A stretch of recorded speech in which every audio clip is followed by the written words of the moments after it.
What's up, everybody? Happy Thursday. Hope all you're having a great day so far today. Getting into this episode of GH. Listen, that whole scene with Robert and Diane pissed me off. I'm not even gonna lie to you. That whole scene was stupid. Like, Diane totally started that argument with Robert.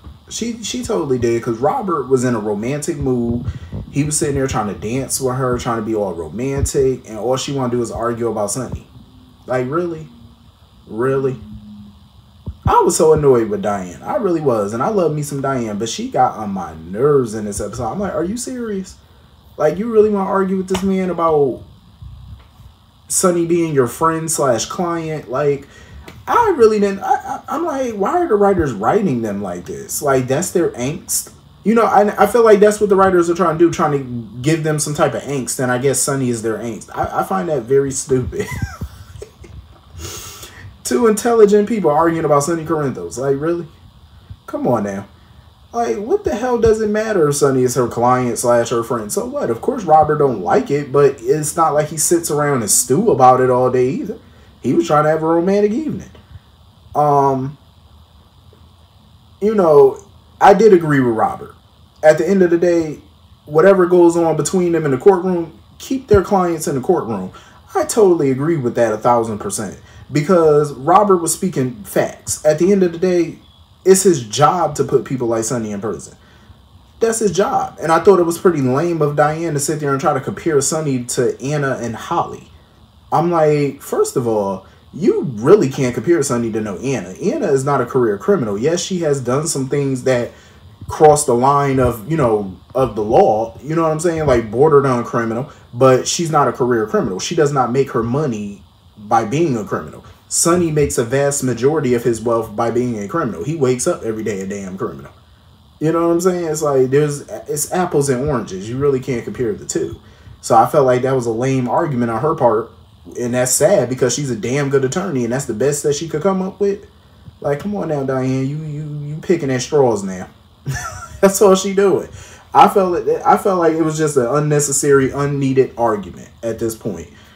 And I hate that, because I kind of find Robert and Diane be a cute little older couple. And I hate that this is what they choose to argue about. It's like, come on now, do better. So anyway, moving on from that. It was so funny, because when Sonny and Alexis and Jordan and everybody found out about Christina being pregnant and whatnot, it was hilarious how Molly was like dead ass asking Alexis, like, okay, are you sincere about your congratulations and your happiness about this? I get it. You know what I'm saying? Because even Alexis admitted it's hard for her to back off from this, because she has huge opinions about this. Like, she's not totally on board with this. Jordan is not on board with this. But I like how, for now, they're pretty much biting their tongues on this, because their kids are adults. It is their life. And I even agree with Sonny. It's like, you know what? At the end of the day, this is their choice. You know, you got to trust them to lead on this one. You know, and trust that they know what they're doing, because this is their decision. It's already done. Ain't nothing none of y'all could do. So why argue about it? So I believe that, you know, it's hard for Alexis to sit back and do nothing and say nothing on this. But I'm glad that she went there with a smile on her face and congratulated them and, you know, wished them well, because that's all you can do at this point. And I totally understand where TJ coming from. Like, I get his reservations about this. And I love that they just told the immediate people in the room, because they didn't want it to go no further than that room. And I agree, because they're in the very beginning stages of this pregnancy. At least get to the second trimester. You know what I'm saying? Because I wouldn't be wanting to tell a bunch of people in the first trimester, because then that's when shit can go left. You never know. And that's what they're worried about. So I totally get it. But I feel like it's going to be a clusterfuck. This story is going to be a disaster. If written the way I think it's going to be written, it's going to be crazy. So anyway, moving on from that, look at Brick. Brick over here trying to romance Jordan. I see him flirting. And I love how Jordan was like, listen, don't abuse my cell phone number. Because he needed Jordan's number to find out who this contact was that was supposed to be calling her, that reached out. You know, I guess they disappeared or they out of circulation or whatever. So she need Brick to find the person or whatever. Baby, Jordan was not playing with Brick. She was like, listen, use my number for what you're supposed to use it for. Do not call me for nothing other than what you're supposed to call me for. Don't call me unless it's business. I thought that was a cute scene, but I'm going to be real with y'all. I do not want to see no Jordan with no Brick. I'm sorry, but no. You know who I want to see her with. Okay? Where is Portia's brother? I'm just saying, like, he just dropped off the face of the earth. Where he at?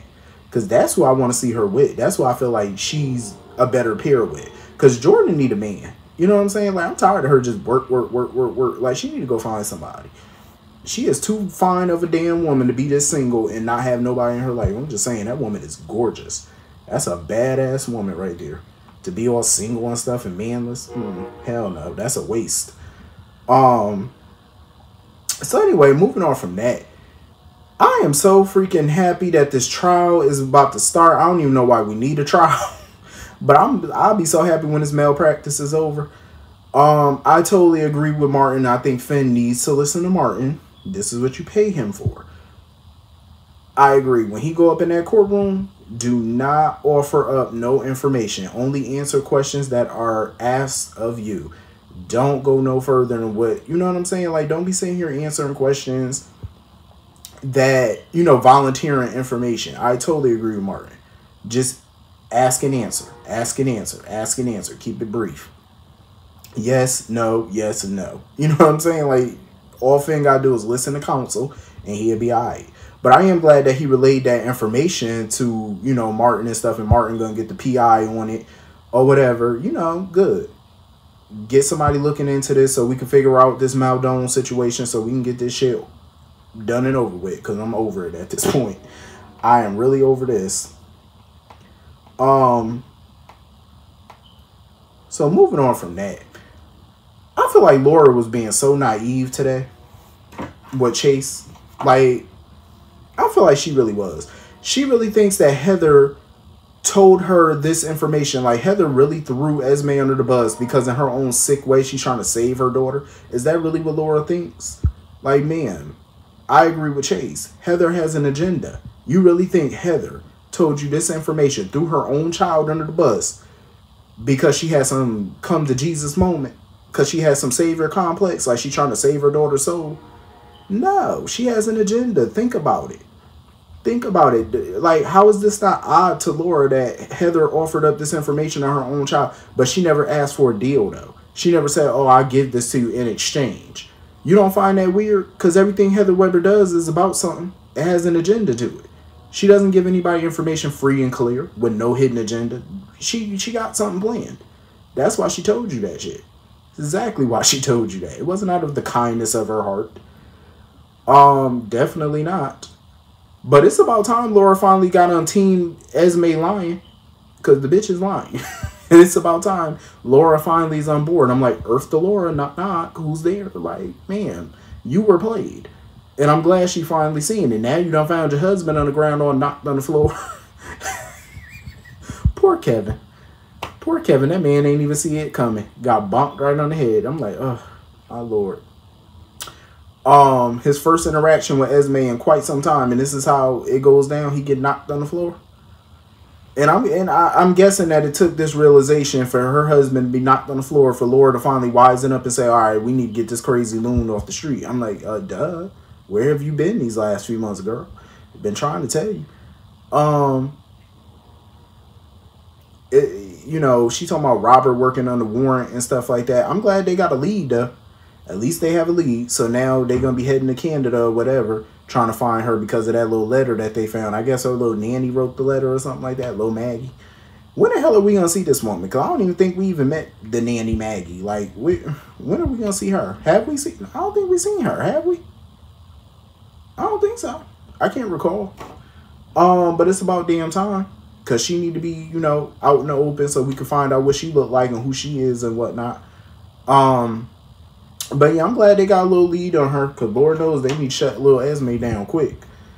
I feel bad for Dante. Every time I see Dante, I be feeling bad for him. Because he just be looking like he tired.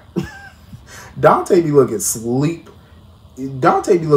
as shit. Like, he just don't get no rest. Like, they just be having him up at the PCPD every day, all day, twice on Sunday.